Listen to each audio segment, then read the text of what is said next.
Injecting Ozempic, Wegovy, Zepbound, or Mounjaro isn't enough. The shot is just the beginning. Real success demands serious action from you beyond the needle. That's why today we'll be looking at some game-changing tips to supercharge your weight loss journey. These tips will save you time, money, and effort, and help you finally succeed on your meds. When you run across a patient that is taking GLP-1s in the wrong way, which I think a lot of people listening might not realize that there is a wrong way to take semaglutide. There is a wrong way to take a GLP-1 agonist. Buckle up as we explore only science-backed strategies for real results. Let's get into it. Tip number 1, don't starve, build abundance. GLP-1 meds reduce appetite, but that doesn't mean the answer is to eat less and less. The real win comes from building more nutrition into every meal. More colors, more variety, more foods that fill you up and fuel your body. An abundance mindset isn't just a finance term. It's a weight loss secret. People who focus on what they can add to meals, like fiber, protein, healthy fats, feel more satisfied and stay on track longer. This shift pulls people out of diet culture and into sustainable change. It stops the less is better thinking and replaces it with something more powerful. Better is better. Instead of focusing on eating less, focus on eating right and smart. Tip number 2, fat isn't just fat. People expect the scale to move fast. They inject once a week, skip some meals, and when the numbers don't drop, they panic. But here's the twist. The fat you see isn't the only fat you have. If there are 3 types of fat, brown fat burns fast, white fat builds up around the belly and hips, fibrous fat, that one's the nightmare. Fibrous fat hides deep inside. It's thick, hard, and stubborn. You can't always see it, but it slows down results. Even if you're doing everything right, this kind of fat takes time to break down. Some people lose inches but not pounds because fibrous fat starts by softening before it melts. So if the scale isn't moving, that doesn't mean the medicine failed. It means your body's still prepping for the drop. And if you want less fibrous fat in the first place, cut the sugar.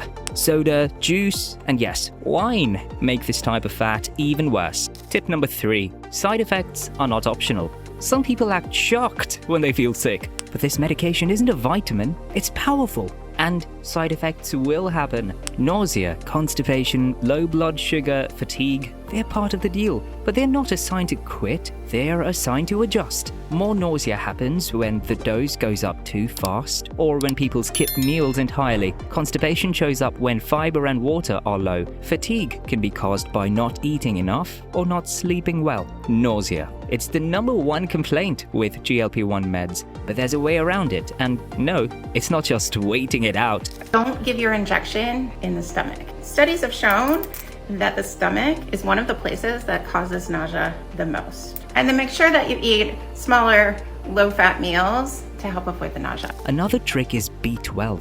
Taking weekly B12 shots can help ease nausea, but here's where most people mess up. They take the wrong kind. Most doctors hand out regular B12, and that's useless for some people. Why? Because their bodies don't process it properly. That process is called methylation, and not everyone does it well. If you're one of those people, regular B12 won't help at all. What you need is methylated B12, also called methylcobalamin. This form skips the processing step and goes straight to work. Ask your doctor about it, especially if nausea just won't quit. Tip number 4, know the med before you take the shot. GLP-1 medications don't just magically melt fat. They lower blood sugar and slow down how fast the stomach empties. Most importantly, they hit that part of the brain that says, stop eating. Knowing this upfront changes the game. It helps people understand what's coming, why they don't feel hungry, why food makes them nauseous, and why eating feels like a chore. That's not failure, that's how the medication works. And once someone knows the why, they stop fearing every little side effect. They can also prepare better, like tackling constipation with fiber early before it shuts down their gut like traffic at rush hour. Tip number 5, eat like it's fuel. This is where things get real. For years, food has been comfort, celebration, escape,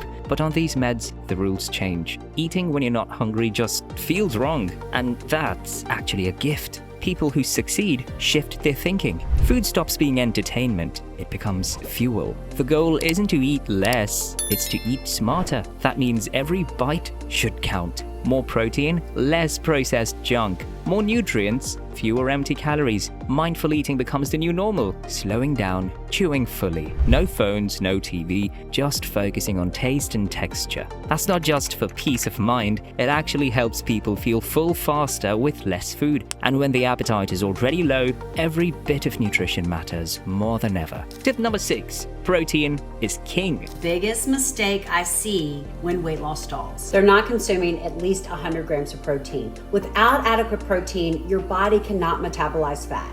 Without adequate protein, your body basically goes into starvation mode. Weight loss without protein? That's muscle loss waiting to happen, and nobody signs up for that. The best plan includes high-protein meals from day one, not just for strength, but to stay full longer and avoid energy crashes. Protein helps preserve lean muscle, especially when combined with resistance training. It also triggers satiety, the feeling that you're full and done eating. So every meal becomes a weapon against cravings and hunger. The smart eaters load up on lean meats, beans, eggs, tofu, lentils, nuts, and low-fat dairy. And they don't waste time on sugary snacks or ultra-processed junk. Those foods bring calories, but no value. GLP-1 meds reduce hunger, but what you do eat needs to count double. Tip number 7. Water isn't optional. Dehydration sneaks up fast on these medications. People stop eating as much, so they also forget to drink. Big mistake. The body still needs water for digestion, kidney health, and energy. And when water runs low,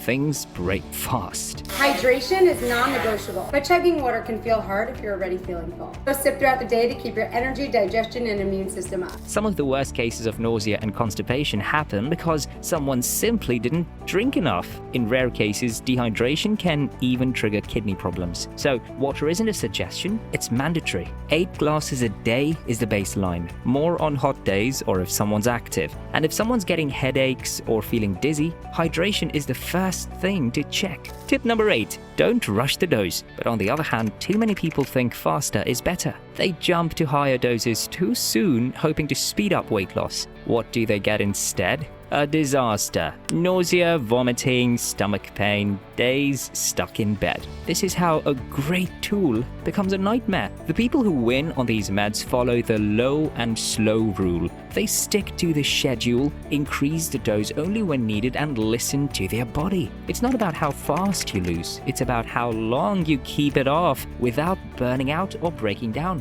Tip number 9. Movement is non-negotiable. GLP-1 meds make eating less easier, but movement is what turns the spark into fire. Exercise speeds up fat loss, boosts energy, and fights the muscle loss that often comes with cutting calories. Nobody has to run a marathon. It starts with a brisk 10-minute walk. A couple weeks later, that turns into 20 minutes, then 30. Add in some resistance training, bodyweight squats, light dumbbells, or resistance bands, and now it's a real transformation. The goal is 150 to 200 minutes of exercise per week. That sounds like a lot, but broken into chunks, it's totally doable. And when paired with a high-protein diet, it turns weight loss into fat loss, with strength and stamina as a bonus. Tip number 10. Goals need to be realistic, not just dreamy. Shooting for the moon sounds exciting, but missing can destroy motivation. That's why successful people set small, clear, realistic goals. They don't just say, I want to lose 50 pounds. They say, I want to lose 5 this month.